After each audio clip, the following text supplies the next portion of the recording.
दोस्तों बहुत बहुत स्वागत करता हूँ। हमारे साथ हैं तेज तर्रार नेता राजेंद्र पाल गौतम जी। सर बहुत बहुत स्वागत आपका। शुक्रिया। सर, जो अभी मामला सामने आया है, जो उदित राज जी ने बयान दिया, उसे कैसे देख रहे हैं?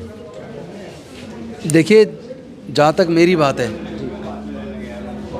मेरा ये मानना है कि जब बहुजन समाज के अंदर भी अनेकों नेता हुए हैं, अनेकों महापुरुष हुए हैं, और सबने अपने अपने तरीके से समाज को कुछ न कुछ देने का प्रयास किया। डॉक्टर बाबा साहेब अम्बेडकर जी ने पूरे जीवन संघर्ष किया, अपने 5 में से 4 बच्चे गंवाए, जवान पत्नी गंवाई, और राउंड टेबल कॉन्फ्रेंसेस के माध्यम से सेपरेट इलेक्टोरल लेके आए। गांधी जी अनशन पर बैठ गए उसके खिलाफ में, और बाबा साहेब को मजबूरी में समाज को आराम से बैठिए। सामूहिक हत्याकांड से, नरसंहार से बचाने के लिए 24 सितंबर 1932 को पूना पैक्ट करना पड़ा, और 3 में से 1 मांग चली गई। जो पृथक निर्वाचन क्षेत्र मिलना था, जिसमें एससी को एससी चुने, एससी एसटी को एससी एसटी चुने, वो मांग उन्हें छोड़नी पड़ी। लेकिन बाकी मांगें, जैसे शिक्षण संस्थानों में आरक्षण, सरकारी नौकरी में आरक्षण और राजनीति में आरक्षण, ये मिला। लेकिन आज़ादी के बाद, संविधान के लागू होने के बाद 6 साल के अंदर डॉक्टर बाबा साहेब अम्बेडकर महापरिनिर्वाण को प्राप्त हो गए। लेकिन उसके बाद उनकी इस विचारधारा को और उनके किए काम को जनता तक पहुंचाने के लिए, उनको उनका हक दिलाने के लिए, रिजर्वेशन पॉलिसी को इफेक्टिव तरीके से लागू कराने के लिए, उस जिम्मेदारी को बाबू जगजीवन राम जी ने और बुद्धप्रिय मौर्य जी ने निभाया। और उसके बाद भी हमारे समाज में अनेकों नेता हुए, मनोहर कांसीराम साहब हुए, पासवान जी हुए, बहन कुमारी मायावती जी भी, और भी अनेकों नेता हुए जिन्होंने अपने मायावती जी को लेकर जो टिप्पणी की है, उसको लेकर क्या, जिन्होंने अपने अपने तरीके से समाज के हक और अधिकार की लड़ाई को आगे बढ़ाने का प्रयास किया।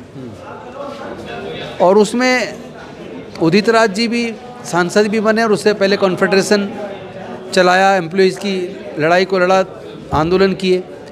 हम लोगों ने भी समता सैनिक दल के माध्यम से समाज के हक अधिकार की लड़ाई को लड़ा, आरक्षण को इफेक्टिव लागू कराने की लड़ाई लड़ा, उत्पीड़न के खिलाफ लड़ाई लड़ी। और फिर सत्ता में आए तो फिर सत्ता में विधायक रह के, मंत्री रह के भी अपने तरीके से समाज को उसका हक दिलाने की लड़ाई लड़ी। मेरा ये मानना है कि जितने भी मनुवादी लोग हैं, उनके जो ग्रंथ हैं वो पूरी तरह छुआछूत, ऊंच नीच पर आधारित हैं। नहीं, उदित राज में बता, मैं आ रहा हूँ ना, मैं आप जबरदस्ती आप अपने तरीके शब्द रखो क्या मेरे मुँह में? उनके ग्रंथों में भी अनर्गल बातें लिखी हुई हैं जो इंसान में भेद पैदा करती हैं, लेकिन मनुवादी कभी उसका विरोध नहीं करते। उनके अंदर भी अनेकों नेता हुए हैं, उनके पॉजिटिव पहलू भी हैं, नेगेटिव पहलू भी हैं, लेकिन वो कभी अपने नेताओं के बारे में क्रिटिसाइज़ नहीं करते। मैं भी अपने किसी नेता को क्रिटिसाइज़ करने की बजाय मैं ये कहूँगा कि मैं आगे क्या कर सकता हूँ अपने समाज को एकजुट करने के लिए, उसके हक अधिकार को दिलवाने के लिए, और किस तरह बाबा साहब के दिए जो अधिकार थे, जो छिन रहे हैं, वो ना छिने और वो वापस मिले, उसको आगे बढ़ाने के लिए। क्रिटिसाइज नहीं बोल रहा हूँ, मैं कह रहा हूँ जो बयान है वो ठीक मान रहे हैं उसको आप? नहीं, मैं उनके बयान पे मैं क्यों बोलूँ? उनके बयान पे उनसे पूछिए, आपके ही पार्टी के नेता, उनके बयान से उनसे पूछिए। उनके बयान के, सर आप अम्बेडकरवादी हैं। सर सबसे बड़े अम्बेडकरवादी इसलिए हैं क्योंकि सर ने 22 प्रतिज्ञा भी ली है। मैं डॉक्टर बाबा साहेब अम्बेडकर की विचारधारा आगे बढ़े, और ख़ासतौर पर अनुसूचित जाति, जनजाति, पिछड़े वर्ग और अल्पसंख्यक समाज की जो उत्पीड़न हो रहा है देश में, वो रुकना चाहिए। जो देश के लिए आज खतरा बन गया, संविधान के लिए खतरा बन गया है, वो रुकना चाहिए, और उसको हम सबको मिलके लड़ना चाहिए। आपस में एक दूसरे को क्रिटिसाइज करने से कुछ हासिल होने वाला नहीं है। क्या गौतम सर को ये डर है कहीं पार्टी से ना निकाल दिया जाए बोलने पे, टिप्पणी करने? नहीं, मैं तो किसी पद पे ही नहीं हूँ, मुझे काय का डर। और दूसरी बात, मुझे कौन निकालेगा? किस लिए निकालेगा? मैं कोई असंवैधानिक काम कर रहा हूँ क्या? मैं ना कोई असंवैधानिक काम कर रहा हूँ, ना कोई पार्टी कोई विरोध में काम कर रहा हूँ। और दूसरी बात, अगर मैं अपने समाज के हक अधिकार की लड़ाई को लड़ने से मुझे कोई रोकेगा तो मैं खुद छोड़ दूंगा। तो टिप्पणी तो कर सकते हैं, किसी पर कोई गलत बोलेगा, कोई अच्छा बोलेगा। मैं वो कर तो रहा हूँ टिप्पणी, कि मुझे चाहिए, मेरा सीधा मानना है, हमें अपने नेताओं को क्रिटिसाइज करने की बजाय जो गलतियाँ हुई हैं किसी भी नेता से, हमारे जो चीज़ें छूट गई हैं जो उनको करनी चाहिए थी, अब उसको हम करेंगे। राहुल जी के उस बयान को कैसे देख रहे हैं कि बहन जी अगर साथ आती तो बीजेपी का सुपड़ा साफ हो जाता उत्तर प्रदेश में? इसमें तो कोई संदेह ही नहीं है। राहुल जी ने बिल्कुल सही कहा है कि अगर बहन जी यानी बहुजन समाज पार्टी और समाजवादी पार्टी, कांग्रेस, ये गठबंधन में तीनों अगर इंडिया गठबंधन में रहे होते तो उसका इतना बड़ा असर होता कि मध्य प्रदेश में बीजेपी साफ हो जाती, राजस्थान में बीजेपी साफ हो जाती, छत्तीसगढ़ में बीजेपी साफ हो जाती, महाराष्ट्र में भी उनकी सरकार नहीं बनती, उत्तर प्रदेश में उसका सफाया हो जाता, और केंद्र में आज जो मोदी जी के नेतृत्व में एनडीए की जो सरकार बनी है वो सरकार नहीं बनती, बल्कि आज यूपीए की सरकार बनी होती, इंडिया गठबंधन की सरकार बनी होती। इसमें इंडिया में आप लोग क्यों नहीं लेकर आए?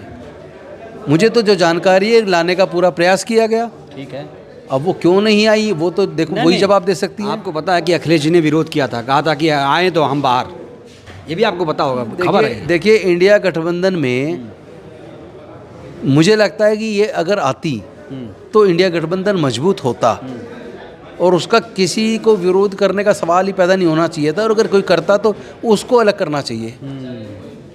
लेकिन आती क्या वो दरवाजे पर आए आप लोग चाहते हैं, आप लोग खुद बुके लेकर जाओगे?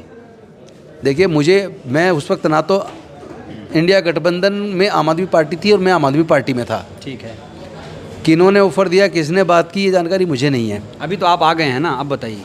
नहीं, आज तो मैं कहूँगा कि हाँ ऑफर हम करेंगे, हम खुद चले जाएंगे इनवाइट करने के लिए। जाना चाहेंगे बहन जी के दरवाजे तक? नहीं, क्या दिक्कत है? अच्छा, अगर इस मनुवादी सरकार को, संविधान के विरोधी सरकार को सत्ता से हटाना है और देश के संविधान को, लोकतंत्र को बचाना है, लोगों के अधिकारों को सुरक्षित करना है, तो अपनी जो है ना जो कलंगी है, जो मैं बड़ा हूँ, ये चीज़ त्यागनी पड़ेगी। हमें सबको ज़मीन पर उतरना पड़ेगा और हमें अगर संवैधानिक लड़ाई लड़ने वाले सभी दलों को एकजुट करने के लिए जिसके भी दरवाजे पे जाना पड़ेगा, हमें जाना चाहिए। मुझे तो कोई एतराज़ होगा नहीं जाने में। जा रहा है कि राजेंद्र पाल साहब ने सब कुछ पा लिया, अम्बेडकरवादी विचारधारा भी ओढ़ लिया, सब कुछ कर रहे हैं, अच्छे से संघर्ष भी कर रहे हैं, संगठित भी कर रहे हैं, लेकिन एक चूक हो गई है, अभी उनका घर नहीं मिला है।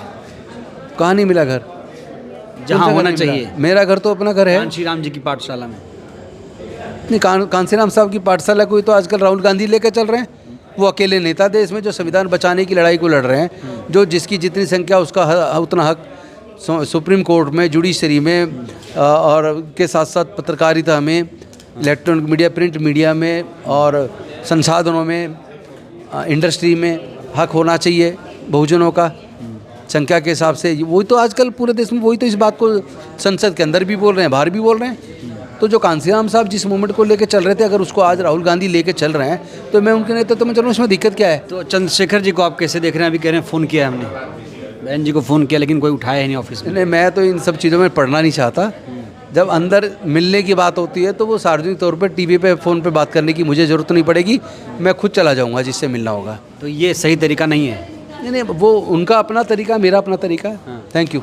चलिए, तो ये राजेंद्र पाल गौतम साहब हैं, साफ तौर से कह रहे हैं कि हमें ज़रूरत पड़ेगी तो हम खुद बहन जी के दरवाजे के पास जाएंगे और खुद उनसे मुलाकात करेंगे। इस वीडियो में इतना ही, बहुत बहुत धन्यवाद।